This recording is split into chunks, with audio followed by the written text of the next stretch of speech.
the city that forgot its own name.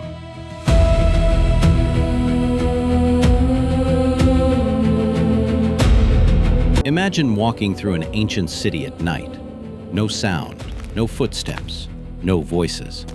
Only broken walls, empty streets, and bricks that have been lying silently for almost 5,000 years. You stop near a deep pool made of ancient baked bricks. The stairs go down into darkness. This is not a palace. This is not a temple. This is not a battlefield. This is Mohenjo-Daro, one of the greatest cities of the Indus Valley Civilization. But here is the mystery. A civilization that built planned cities, underground drainage, standard bricks, trade networks, beautiful seals, and thousands of symbols, left behind no readable story of itself. No king's name, no clear war record, no confirmed temple inscription, no final message, only ruins. And one question that still haunts historians. How did one of the world's most advanced ancient civilizations disappear so quietly? This is the story of the Indus Valley Civilization. Part 1. Before the mystery, there was a discovery. For thousands of years, people lived around old mounds in Punjab and Sindh without fully knowing what was buried beneath them. Then, in the early 20th century, archaeologists began to uncover something extraordinary. In 1921, the site of Harappa was identified. In 1922, Mohenjo-Daro was discovered near the Indus River.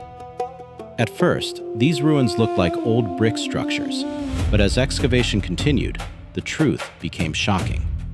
This was not just a small settlement. This was a civilization, a massive ancient world spread across parts of present-day Pakistan and northwest India. A civilization as old and important as Egypt and Mesopotamia. But unlike Egypt, there were no giant pyramids. Unlike Mesopotamia, there were no long readable royal records. The Indus people did something different. They built cities that looked less like monuments to kings and more like systems built for people. And that is where the real mystery begins. Part 2. The cities were too perfect for their time. Close your eyes and imagine a city from more than 4,000 years ago. Most people imagine mud huts, narrow lanes, random houses, and dirty streets. But the Indus cities were different. Harappa, Mohenjo-Daro, Dholavira, Rakhigarhi, Lothal, Kalibangan. These were not random settlements. They were planned. Their streets were laid out in organized patterns. Many houses were built with standardized baked bricks. Some homes had bathing areas. Wastewater moved into covered drains. There were wells, storage areas, platforms, workshops, and public spaces. Think about that. At a time when many ancient societies were still struggling with basic urban living, the Indus people were thinking about water management, sanitation, and city planning. This was not just survival. This was organization. This was engineering. This was discipline. But the strange thing is, we do not clearly know who controlled it. Where are the statues of powerful kings? Where are the huge royal tombs? Where are the battle murals? Where are the grand temples shouting the name of a ruler? They are missing. And that absence makes the Indus Valley Civilization even more mysterious. Because it was powerful, but it did not advertise power the way other ancient civilizations did. Part 3. Mohenjo-Daro, the Mound of the Dead. The name Mohenjo-Daro is often translated as Mound of the Dead, and the name itself feels like the beginning of a horror story. But Mohenjo-Daro was not born dead. It was once alive. Imagine the city in its prime.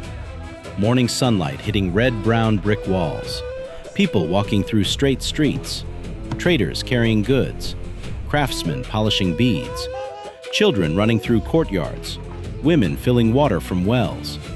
potters shaping clay, merchants pressing seals onto goods. Somewhere, someone is preparing cotton cloth. Somewhere, someone is measuring grain.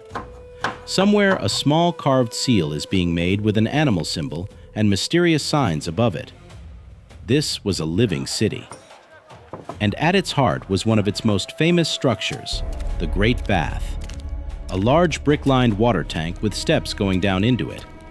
Was it used for ritual bathing? Was it a public gathering place?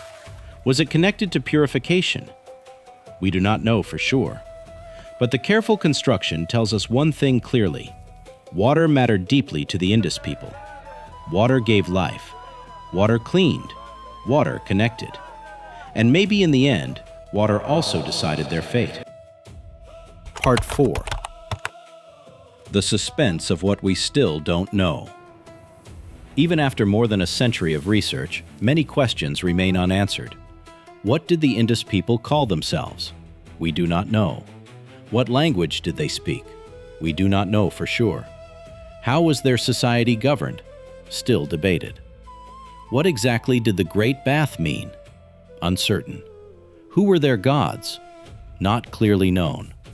What does the Indus script say? Still undeciphered. Why did their cities decline? No single final answer.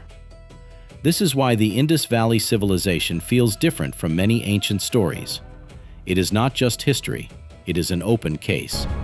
A civilization left behind buildings, objects, symbols, and silence. And every archaeologist, historian, linguist, and researcher is trying to hear a voice from that silence. Maybe one day, someone will find a bilingual inscription. Maybe one day, a new excavation will reveal a library, a tablet, a royal record, or a clue powerful enough to unlock everything. And if that happens, the Indus Valley Civilization may finally speak. But until then, we are looking at one of the greatest unsolved mysteries of the ancient world.